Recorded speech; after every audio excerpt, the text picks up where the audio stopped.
Hi, teammates all around the world. Thank you for stopping into this edition of Let's Talk, where I just talk to somebody. Usually it's someone who I don't know, and I like to get people's stories and see if I can figure out anything that would help someone else with their overseas journey. And today is also no exception. This is the first one that I've had in quite a few weeks.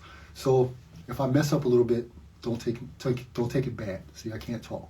So now I will shut up and I will bring my guest into the fray. Pop up in three, two, one. Roll. There we go. Okay, let me fix my camera. Yo, what's Hello, good? hello. How you doing? Great. How are you doing? I am doing actually really good. It is, what time is it there?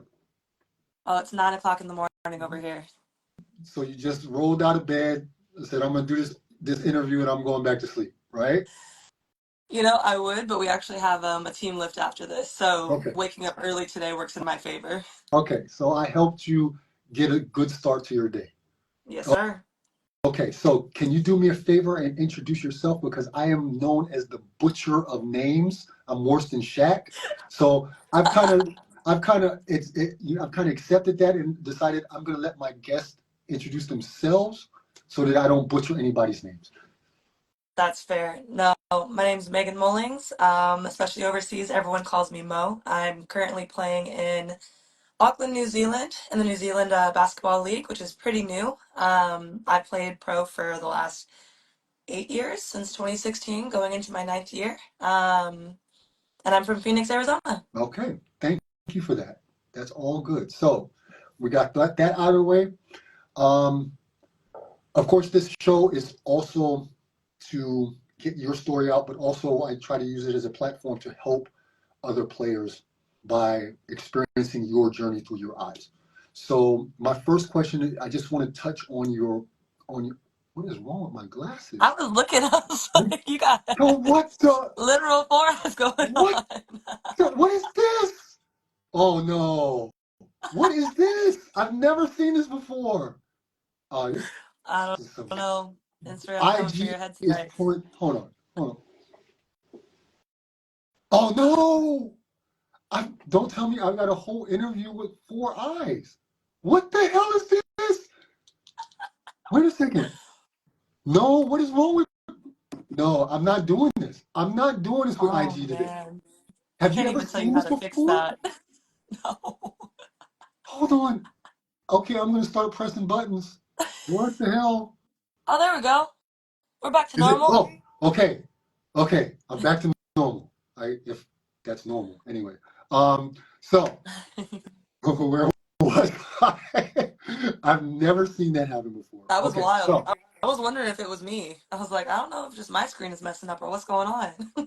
it wasn't just you. So, okay, so we're going to touch on your college career a little bit. You went to the University of Alaska in Anchorage. Yeah. Um, when was it that you had your first thought of, maybe I'll try this overseas thing? Was it your senior year or was it before that? It was before that. So I started playing really late, in comparison to most people. I started playing when I was like 14. Mhm. Um, was going into high school. I was a cheerleader before I ever was a basketball player, and then I kind Really? of outgrew, yeah, and I kind of outgrew the cheerleading position. So my mom was like, "You got to pick a different sport," and I was just giving basketball a try. My Right. dad had played basketball in the Marine Corps, so I was like, we'll give it a go. I was awful. I was a track runner and a cheerleader. I was not a basketball player. So got into it, and a friend of mine, our teammate of mine, was like, "What club team do you play for?" And I was like, "I don't know what that means." Mhm. And so she took me onto her club team, Arizona Venom, and our club coaches were amazing, like absolutely phenomenal. Two unbelievable women, Juanita and Carolyn, and they would get us into so many Mercury games, professional women's games. And Mhm. I remember sitting there after one of the times that they won the championship and watched the whole thing unfold. And I looked and I was like, I want to do that. Like I want to be able to play in front of people. Like I think I love this game enough to do that. And I think when I was in junior college, figuring out where I wanted to go after junior college, one of the biggest things in me trying to figure out what team I wanted to go to was, okay, how does this help me get overseas? You know, so I wanted to find coaches who'd either played overseas or coaches that had connections overseas or Mm, coaches that knew agents. And obviously, they can't do anything for you while you're in right. college. It's kind of just like a hope and a prayer at the time. But my coach in college in Anchorage, Alaska, he was just as professional as they come when it comes to coaches. And it gave me a lot of confidence that when I finished, if I did the job I was supposed to in college, there'd be a team that would want me, even playing at a Division II level, Mhm. which I felt like at the time, and maybe you run into this too. A lot of times, people think D2 hoopers don't make it Right. overseas, but we're alive and well, baby. We're over here. Yeah. Yeah. I'm gonna get that's a good um good point. I'm gonna come back to that later. So you are 6'1", right? Yes. So you really outgrew cheerleading, for one, and for two, um, when your season was over, how did you find your first agent, or did the agents start coming to you, or did you have to reach out to agents and say, "Hey, I'm here and I'd like to play overseas"? How was it for you? Yeah, so when I finished college, so to be fair, we went to the national Mhm. championship. So I mean, as many games as you can win as a team. My team wasn't standout for individuals. Collectively as a team, though, it was just mayhem. And Right, so we get to the national championship. That was the year that they had the D1, D2, and D3 for the first time in one place. We were in right, Indianapolis. And right. so I was fortunate enough that after my game, Brianna Stewart was playing with Mhm. UConn. So a lot of agents were just in the vicinity and around it. So I had a couple of agents reach out to me on like Facebook Messenger, and I didn't Mhm. know like where those messages went. I didn't know there was like a whole request side of things. So my first agent was someone that knew my coach and kind of there was a little bit of like a laneway there. Um, but my second agent actually came from playing the national championship. He saw me play there, and I got hooked up with him later on. So So your first agent, how long were you with your first agent? Because it's very normal that players switch agents. It happens. yeah, I had 4 and 13 years, right? So that's pretty normal. How long yeah. did you have your very first agent? My first agent, I had for 1 year. Mhm. I went to Romania my first year. I was grateful for the opportunity, but communication just wasn't as high as I would have liked it to be. And for me, going from Phoenix, Arizona to Anchorage, Alaska to south of Romania and Alexandria, that was really, really hard. And where I was needing guidance, I wasn't Right, getting that from my agent. And right. I think three other girls on my team had the same agent, and all of us were looking at each other like, "You having the same problem? You having the same problems?" So I another agent kind of was talking to me a little bit, and he was friends with one of my really good friends that was also playing in Romania, and so yeah, I just kind of was like, Mhm. "Hey, thank you so much for your time." Yeah. Went to the next one. I was with him for from 2017 to 2019, and then I had my last agent for the last 5 years, and we just went different ways. But that's just Mhm. Yeah, different. it happens. It happens. It happens to everybody. That's funny that you say that, like, your teammates and you were kind of all looking at each other like, okay, what do we do? Like, are you feeling the same thing? That's part of the reason why I do what I do, Yep. because I think that's such a big area to educate players, um, and let them, or try to prepare them for what's coming, or even for vets what could happen tomorrow. Yep. And I've heard that from a lot of people, that the agents are not really preparing them. They're getting them the contracts. They're talking to them. Okay, bottom line, you're going to make this amount of money. You're going to Romania tomorrow. Yep. But there's not Yep. very much going on after that. I have agent friends, and I'm not going to talk bad about agents or anything, but that's one area I think agents could do better, and I think that's something I'm hoping that that's the gap that I try to fill with players. I think it's super important. But Yeah. what do you looking back on it? What do you wish your agent would have told you about your very first job? I mean, I was in a town that was like 2 hours south of Bucharest, but like there was no, I didn't have a car. I was walking to every single practice, walking through the snow, like trudging through snow. Right. They don't speak the language, or we didn't speak the language, so I don't speak Right. Romanian. So I get Right. out there and nobody in that little town speaks English. So Right. even my head coach, like we were having all of our practices. It was like Love and Basketball, where she's like, "What did the coach say? Just pass you the ball." Like that's how that was. Like some serious love and basketball in the locker room. No, for real. And like it was such a culture shock. And there were so many amazing aspects to it too. And I think that was kind of what made me get through my first year. And I was like, if this is as bad as it is, it's not that bad, you know? But I just wish that my agent would have let me know what to expect. Even having an agent, I don't know if this is something that is necessarily what they're qualified to do, but having an agent talk to you a little bit about money and being like, hey, this is how much you should be saving out of your Right. check. This is how much you're getting. I know because I wrote your contract. Here's how much you should be saving every month because in maybe 2, 3, 4, 5, I'm going into my ninth year of pro basketball. You know, you're going to want to have something other than just getting paid every single month or in certain places every other week, Right. you know? Um, I think back to my very first agent, and when I came out of school, I had I think 7 agents that wanted to sign me. My coach whittled it down to 3, and those 3 that I spoke with, I remember, you just jarred my memory. I remember that in every one of their brochures or their agent maps, what they had, this is pre-internet, okay, so that's how old I am, but um, they had like sent me all these packages and stuff, and there was always something in there about financial advice. We tell you how to handle your money. I ain't never had an agent that told me this is what you should be doing with your money. Ain't not a one. Nah, Like no one.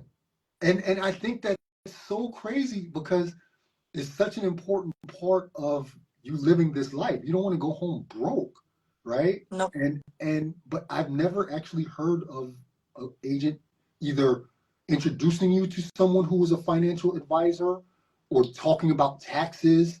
nope. That's You a got to big fill one. out your taxes back home. You got to bring this kind of paperwork home. Yep. Hey, that's amazing. You might be tapping Um, into something right now that's a need for the it is. overseas. It is. And part of that kind of stuff is in my book as well. So I don't Nice. even have a copy of my book. Where's my book? Where's my book? Oh, so this book, okay, same name, different game. Shameless plug.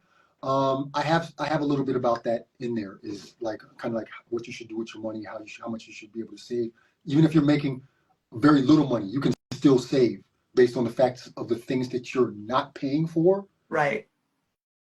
But Right. that's another topic. We're here talking about you. So, um, what was your rookie season like? Did you have a welcome to European basketball moment where you were like, okay, I'm not in Kansas anymore. Um, it was it's just so different. And like playing in Romania is also I'm glad that I started in Eastern Europe. I love Mhm. Eastern Europe, let me just say. Like it is so much fun. Like I played in Romania, Budapest and in the Czech Republic and every time that I'm there, like it's just different. It's so Mhm. different that you can't really compare it to the States. And I think that kind of gives it its own aura where you can just enjoy it. You can either be upset about it the whole time that it's different, or Right. you can just sit back and be like, it's out of my control. Let me have fun. The food is popping. It's so good Mhm. over there. Yeah, but being in Romania was I was lucky enough to have my point guard had been with the same team for 5 years. So she kind of was like our mother hen that was like, hey, this is where you go to eat. This is what this food is. She spoke a little bit of well, she spoke a lot of Romanian actually. So she was super helpful, and we were playing against like Shepsi, playing against places like Brasov, where it was like these massive clubs, and because everyone in that country doesn't the language barrier is so strong that Mhm. all of the Americans kind of linked Mhm. up. So I think Yeah. probably for me the welcome was like Christmas time, New Year's, where everybody that didn't go home, which was most of us because we didn't have a big break for Mhm. Christmas, all of us went to Bucharest. And we were just having a great time. And you got to meet so many different people. And I met some of the most amazing basketball players that I've ever known in that little time in Romania. Mhm. So it was cool. And then all of us just kind of opening up communications and talking to each other and trying to figure out like, what's your Mhm. situation like? Okay, so is it normal that I'm getting paid like this? Are you getting paid like this? Do you have a Yeah. bank account? Yeah. Like you start figuring out different things of how this actually works versus what you've been maybe told or what people are maybe not telling you. That's dope. That's yourself that you were able to connect with some foreigners and go through that together, kind of. That's pretty Yeah. cool. Um, if you could go back to to senior Megan and say, hey, you're going to have a great career. You're going to play 9+ years. What advice would you give to senior in college Megan? I think I would just tell myself, like, relax. Mm-hmm. Like, I think coming into this last year, I was playing, or this last season, our summer, everyone down here is winter. Mm-hmm. Um, I, I kind of had this realization of like, I don't know at what point I started believing I was a good basketball player. But I know when I was a senior in college, I didn't think that. I was always like, I'm not good enough. I have to keep working. I have to keep striving. I have to do more than everyone else. I Mm-hmm. got to have the Kobe mentality, wake up at 4 a.m., do Mm-hmm. something crazy, go do something else crazy just to stand out, just to be different. And I think if I could go back and tell myself anything, I'd have sat myself down and been like, you're freaking out and it's all going to be fine. You are good Good, enough. You're going to continue to be good enough. Trust yourself and trust the people that see you. And don't worry about the people that don't see you. If they don't see you, they're just not meant for you. good. That's very sound advice. Like, Very sound advice. getting wise Um, at old age. um, so I've been doing this format for a couple of years now, where I interview hoopers or GMs or agents, all in the hoopers world, right? And a lot of times, I don't know the people that I'm interviewing, just like you. I came across your page a couple of weeks ago, and the first thing I noticed on your page was all the flags, and I thought, oh, this is a globetrotter. This is a vet globetrotter that I need to interview. I That was the appreciate first thing I saw. As soon as I saw the flags, right? I didn't know anything about you, hadn't clicked the like or anything, nothing. So what I'm interested in is you've played in 9 different countries, maybe. I think 9 now. 9 now. Yeah. So thinking back to all the different countries, I don't want you to compare each country, but what are some of the differences in different countries, what you've noticed that what kind of threw you back a little bit? Like, wow, okay, this is different. And now you go somewhere else and it's like, oh, okay. How has it been to be a globetrotter, both on and off the court? Yeah. Honestly, like I said, going to Romania my first year, like everyone talks about culture shock, but like when you're in a town that's 5 kilometers long and you got more like chickens and goats than you have people in this town.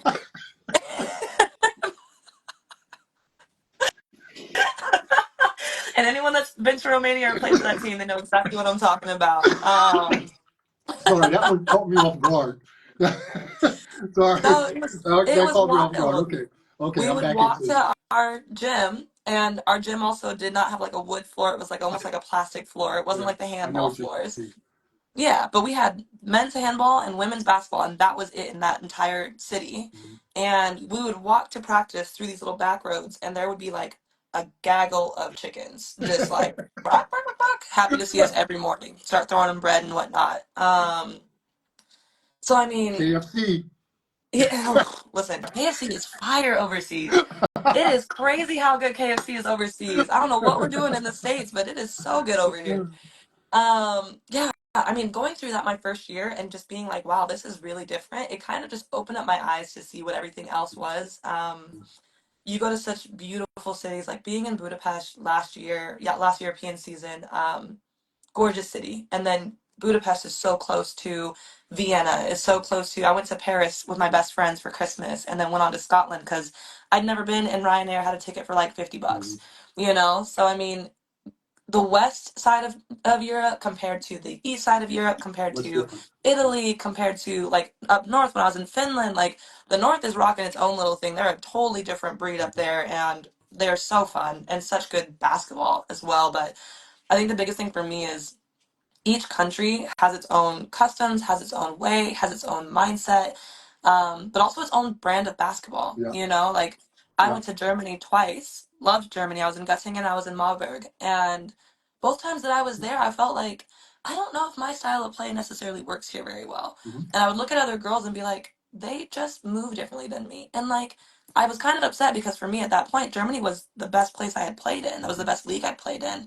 And I was kind of upset with myself, like, why am I not good enough to play here? But I had to kind of come back to myself and realize it's not that I'm not good enough, it's just a different style of play. The Yeah. same way that Alaska was a great fit for me, but for my baby sister who's at Grand Canyon University, she probably wouldn't do that well because it's a different kind of system and different Hmm. kind of girls. So, yeah, Hey, that's a crazy point that you just said about a different style, and maybe that style did not fit your game. yeah, I think that's something that a lot of players take for granted, and people think I get hit all the time. Oh, I'll play anywhere. Well, the hell you are, because you don't know that your style may not fit in everywhere. So right. you better do some. You better watch some games. You better look at some EuroLeague games. You better look at different leagues, whatever you can find online, and investigate your style of play compared to where you think you might be going before you blurt out, oh yeah, I'll play anywhere. Yeah, No, your style does not fit for everywhere, or you would be in the NBA, you would be in the W, right? absolutely. So that's a fact that you were very self-aware that your style did not fit Germany. There's nothing wrong with that. Yep. Absolutely nothing wrong with it. And I think it's great that you were so self-aware that you realized, okay, maybe this is not my style of play in this country, but I'm still good. I'm still a hooper, Yep. but I just don't fit here. I think that's super dope and super underrated that people think about stuff like that. I tip I my think hat it's to important. you on I appreciate that. that. So you've been a globe trotter um, for quite a few years now. How does your family back in Arizona adjust to you living this nomadic lifestyle? Oh, that's so funny because actually my auntie is just, I can see her comments in here just popping up right now. Hi, Darcy. No, I mean, it's hard and it's, I think one of the hardest parts of being overseas is like, yeah, you miss your family. Yeah, you feel you don't have your support system here Mhm, with you. mhm. But I mean, like, I was in Finland when my grandmother passed, and no one tells Mhm. you how to go through that. Yeah, What do yeah, you do when you lose a loved yeah, one and you're overseas and you can't get yeah. home? Um, I've missed so many birthdays and graduations, and even just like my little sister goes through a breakup, and I can't be there for her and Mhm, support her and love her through that. And it's hard, and I know my family misses me, but they also know that this is where I thrive, you know? it's So your for me, life. I love being in Arizona. I love where I'm from. I got to go to the Grand Canyon when I was home for a month between seasons this last little stint that I was home, and like I love it. Absolutely love it. And that is always going to be my home, but I'm the best version of myself when I am traveling and when I'm playing basketball and when I'm coaching and when I'm doing all these things that live into who I am as a human being. So yeah, it's hard, but and I know my dad misses me. I know my aunties miss me. My Mhm, siblings, I love them to death. But you got to do what's best for you. And I wouldn't be this kind of person if I was staying in Arizona all the time, you know? mhm. You've played in so many different places.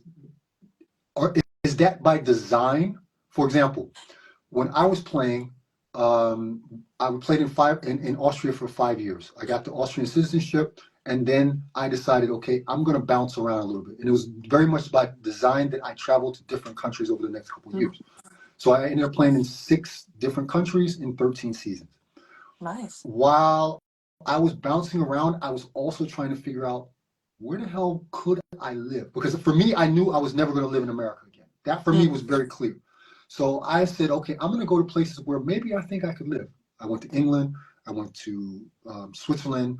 I came to Germany the first time in those travels, Portugal, and France. And I was trying to figure out where do I see myself living, or maybe in Austria. I didn't know. yeah, And so with each destination, I made an attempt to figure out could I live here? So it was definitely by design. And I ended up coming back to Germany when I was almost done with my career. And that's when I decided, okay, Germany is where I could live. yeah. What's your why behind your travels? Yeah, I mean, I think I've started to kind of find where I feel like I belong. I started going to Europe first, and then I was fortunate enough to have a friend that was playing in Australia and was like, "Hey, we need a big," and she pulled me with her in 2019, and I've been bouncing between Europe and Australia since Mhm. then. Um, Sans COVID year, obviously, Yeah. when Australia didn't let anybody in. But initially when I was going through Europe, it was this is my job. I want to travel the world. I want to see as much as I possibly can. I want to eat as much as I possibly can. I'm a big foodie, so trying different food from different places has always been like number one. I think I'm fluent in like 12 different countries' food, to be honest. But I think when I started getting to Australia, I started realizing like this is where I'm comfortable and not comfortable in a way of like in a negative kind of way, but in like a I like you said, I can see myself living Mhm. here. I enjoy like waking up and Mhm. hearing like kookaburras and cockatoos and seeing kangaroos and wallabies and things like that, you know? So it is wild sometimes. You wake up and now I'm in New Zealand where it's just this gorgeous city. We had the Southern Lights out here the other day or last night actually. So honestly, just initially it was just traveling. Initially it was just seeing everything that I never got to when I was a kid. Mhm. And because I'm the eldest, I didn't say this before, I'm the eldest of six kids and coming from a single parent household. And so they're just, if it wasn't basketball, I wasn't leaving this Mhm. state, Yeah. you know? And so Yeah. then I got to live in other states because of college. And then I got to live in other countries. And I just, yeah. And now I'm 31 years old now, I'll be 32 next month. And I'm getting to the point in my career where I'm like, okay, like, where's the, where is this Mhm. going, you know? And right now, New Zealand, their basketball league, they're doing such an amazing job trying to. Basketball is kind of new to this country. Obviously, you've got amazing national teams, and the girls that have been here are unbelievable. They're absolutely unbelievable basketball players. But it's a small country that's been pretty populated by like netball and footy and Right. rugby and things like that. So being here, being around our owners, being around our coaches, and seeing the love that they have for this in their country um, really like makes me feel like okay, maybe this is a place that I can stay. Maybe there's a home for me here that I can help coach kids and help kind of teach life via basketball. But it's been a journey to get to this point. Initially, it was just let's just see what's out there. Mhm. Um, the fact that you stated your age, I would not have asked you your age. I am very Of much of a course. gentleman, okay? But now that you've stated it, I'm going to ask you something that I ask quite a few of the female hoopers that I have on here. Do you ever feel the pressure now that you are advanced age, um, like from others, maybe not from yourself, but from others, like, okay, when is she going to settle down? When is she going to, you know, Yeah. get a real job? When is she going to have a family? When is she going? Do you kind of Oh, get that, and how do you react to that? And how big of a what is it, double? That's not the word I'm looking for. Double standard is it for women as opposed to men? oh, it's crazy. It is absolutely crazy because you still like I've been doing this for 18 years playing basketball, you Hmm. know, and I'm almost getting to a point now where half of my basketball career is professional. Hmm. So like this is a real job. If anybody else had 8, 9 years experience in a job, you wouldn't say, "Oh, well, when are you going to get a real Right, job? right. When are you going to settle down?" You know. Hmm. And I think this is a pain that a lot of female athletes feel, not just basketball players, because that's what's expected. It's like, oh yeah, you did your little basketball thing for a Hmm. while, but like, Exactly. when are you gonna have kids? When are you going to, stop doing all of this? And so then I just say, like, not everyone is meant to be sitting at a desk. Not everybody is meant to be in a cubicle. Not everybody is meant to have the aspirations of being even an entrepreneur. Like I have amazing friends that are doing incredible things because they have an entrepreneurial mind and they are in that way. And for me, I love basketball and I'm pretty stinking good at it. And I've been given such an amazing opportunities in my life because of this sport and because of the respect that I pay to this sport. Um, and I just, yeah, I thought for a while I was like, oh, maybe when I get to 30, I'll start looking at settling down. I ended up having my first knee surgery when I was 30 and couldn't walk for a month and a half, and I was on crutches. And I was like, no, I can't stop because not being able to Not walk, like that was that. insane. Mm. Yeah, I was like, I can't stop now. Like, that's crazy. So came back, ran it back, went to Australia, went to Budapest, ended up having knee surgery again on my other knee. And I was just like, you know what? We made it through once, we're gonna do it again, you know? And really hyper focused on taking care of my body, making sure that I'm doing everything I need to do for my mental. But this job is not a hobby. I've had people in the past call, "Oh, you're so fortunate that you get paid for a hobby." That was crazy. That was really crazy when I heard that one. I was like, I thought I was getting paid for a job, but okay. Yeah, it's um, this is a life, and it's a beautiful life, and it's not what other people can always understand. But that's okay because I don't understand accounting. I don't have a mind for math, to be completely honest, Me and neither. that's okay. I don't look at other people who are in accounting jobs and go, so like, when are you gonna stop your little numbers thing and Mhm. get a real job? Like, no, you let people live their life the way that they want to, and I'm doing really well, I would argue. So, Yeah, yeah. I agree. I stopped playing when I was 35 and went right into coaching, but I had planned my steps out before. mm. How long do you think you'll want to play? Honestly, as long as I can. Mm, Like, I'm very fortunate, and it's not just luck; it's hard work. But I've got an amazing body that supports me. It's something that I'm grateful for every single day of my life.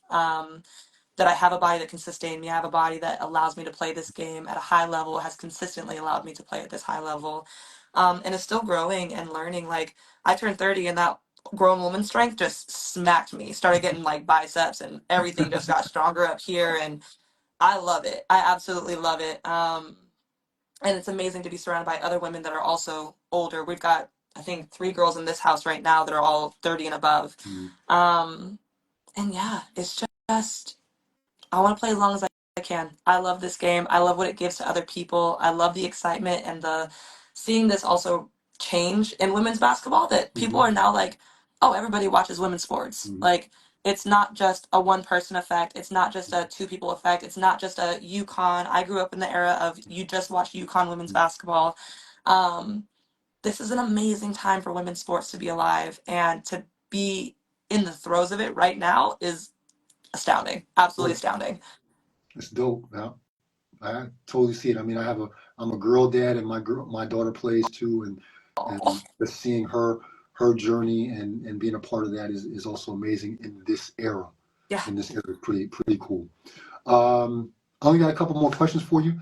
Do you have any story that you've never told on a live or a podcast or something like that, um,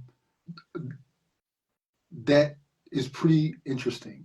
As far as maybe something embarrassing or something that you had a stalker, or I also had a stalker, or something to that effect that you've never told. Oh man. That's the thing. Actually, that's a pretty difficult question, I know, because I've got so many stories, right, that I don't know which one to tell. I did actually have a stalker. That is 100% true. I had a stalker. Oh my Make a gosh. long story short, she went through my insurance card here in Germany. This is many years ago. She worked for the same insurance company where I was insured. And that's how she got my contact details, and she wrote me a letter. But that's a long story. That's not about me. Not We the talk about love this. letter. That's Yeah, crazy. I love it that for was crazy. you. It, no, I didn't love that. Didn't love that. Didn't love Listen, that. No. it's only a start. If you would have met her and felt the same way, it would have been a beautiful like origin story, you know? Mm, No. Okay, we're gonna no. drop that Not trying then. to. Not trying to do um, oh man. I'm trying to think the craziest thing. Romania was really just like eye-opening. Um, we were in this little three-bedroom apartment, and it was on the bottom level of this just massive building. And there was this little, again, it's a very small town. There was this little like mom and pop little kind of like a convenience store. Mhm. And they had just everything, Mhm. like the craziest things you've ever seen. I've seen the amount of Pringles I'd never ketchup flavored Pringles. Like they had everything in that. And we would go in there and there was always this like guy, older guy, kind of heavy set, and he would just be in there just like kikiing with everybody. And then all of a sudden like little jars started appearing on my windowsill. And I had this is Romania, so like we have bars on our windows, Mhm. which is terrifying in and of itself when you're an American rookie and you're like, why are there bars on the window? And I kind of adopted a cat in Romania. Like I was walking down the street at one point and I was Straight. like, oh my goodness, Mhm. love it. And so he just kind of popped up into my arms and I was like, you're my cat now. So I would leave my window open sometimes at night so that he could go in and out. And I shut that down real quick when I realized that there was like little jars of things sitting on my windowsill.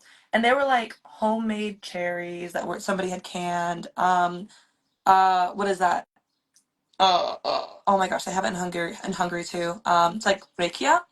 Yeah, the, You know what I'm the talking about? alcohol, The the alcohol. Yeah. moonshine. Yeah. What we would call moonshine. Um, he would leave that, but it was like homemade, and then they would put it into like a 2 liter Coke bottle. And so it's just I got a 2 liter Coke bottle, open it up, and I'm like, I lost the nose hairs that I had. Palinka. Thank you, Marcy. Yeah, so they would just have that sitting on my on my window. And I was just like, this is crazy. So then I started going back to that store, and that guy would just always talk to me, but it was always in Romanian. And he wouldn't speak English. He would Mhm. just speak to me in Romanian and say, no știu, I don't understand, I'm sorry. And he would just speak to me in slower Romanian, and then louder Romanian, and then Like faster that would help. Romanian to somebody else. Yeah. So he was super nice. I don't know what happened to that man. I wish him all the best in the world, though, because it was really, really good Palinka. I'm not going to He lie. tried. He tried. He was hooking you up. He He did. was trying to take care of you. I had the soured cabbage. I had sarmale at one Oh point. yeah, he So, was you hooking know, you up. He he was was. hooking And I you appreciate that. I wish I knew his name to give him a little shout out, up. but he was a good one. Okay, so what's up next for you professionally? You're currently playing in New Zealand. The Australian season should be starting pretty soon, if I'm not mistaken, right? Yep. What are you thinking about? What your next move would be? Yeah, so New Zealand, we're done in the end of December, Mhm. with the whole Wow. season. It's a pretty short season. There's only 5 teams right now. They're working really, really hard. Everyone here is working really hard to make this a bigger league and bigger program. So I'm really excited to see where this goes in the future.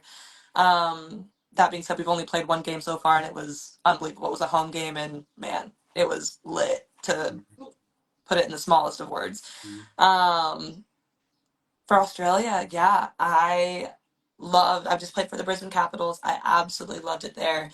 But right now I don't have a team. So I'm kind of in that in between, trying to figure out where am I going to go? Am I going to be able to go back to the north? Am I going to have another team back in the south? Maybe I'll go out west. One of my teammates out here, her name is Chloe. She actually plays out in Perth. So she's been kind of talking to me a little bit about like, oh, how do you feel about Perth? So I don't know what the cards hold for me in the future, but I'm definitely am looking forward to the Australian NBL1 season and hoping I can get back there soon. Good. I'm gonna be keeping my fingers crossed that you will keep on keeping on and Thank you. keep playing till the wheels fall off. Let's not say let's say figuratively and not really. Yeah, Um, please. and I've got one last favor to ask of you. Um, Yes. so you're now a part of my live family, okay? And I would like that family to grow. So I'm going to ask you to figure out someone. You don't have to say it now. You can DM me later, or you can say it now. It's up to you. Someone who you think would fit into this kind of program. It can be a male, female, somebody that plays, somebody that's old. It's up to you. Someone you think would fit into this realm. Um, Tell me somebody who might fit that profile. But the key is you have to help me get this person. I can do that. I can already see a couple of people chiming in the comments, and I'm like, oh, I got you. You're gonna be next. I'm gonna be in the live doing the same comments they got coming at me right now. So Okay. So you can DM me later, but just know you are responsible for finding me a guest. That is your duty as a guest of this show to make this show grow, and that's your duty to help me find another guest. I can Okay? definitely do that. Deal. Okay, hey, I know it's early in the morning for y'all out there. I appreciate you hopping out of bed. You look great for someone that just rolled out of the bed. Thank you very much for your time. Have a great day of practice. Thank you. And just in general, I wish you all the best. And if you ever need something from me, or if you know somebody that might need some advice about this overseas stuff, I'm here. Yeah. I wish you all the best. And yeah, get on out of here and go enjoy the rest of your day. Thank you so much. And I really appreciate what you're doing because this is something that we've been needing overseas for a while, is somebody, a central place where there's people talking about what the experience is like. So I really appreciate it. And it's really, really great that you're bringing this about. Thank you. So get out of here. DM me later who should be one of my next guests. That I can do. We'll talk to you All later. right. Bye. Bye. So everyone, another fantastic guest. I'm very honored to have great guests. Like seriously, like I of course didn't know her. I just saw the flags on her page and said, "Hey, she's a globetrotter. I need to get her on my show." And she was really great in coming on, and that's what I hope this show is for. Yeah, what's next? I will have a show on Sunday. I am not going to say who it is, but I will give a hint that it is a current EuroLeague player. Normally, I don't do him on the weekend, but his schedule is so crazy that, yeah, I'm at his beck and call on this one. So it will be on Sunday. More details will come in my stories later. It'll be a pretty good show, I'm sure. And yeah, other than that, I'm pretty much done. If you were here for 1 minute or for the whole 42 minutes now that we've been on, I appreciate you. And I hope everybody is safe. And maybe I'll see some familiar faces or names in that sense next time. Old Head out.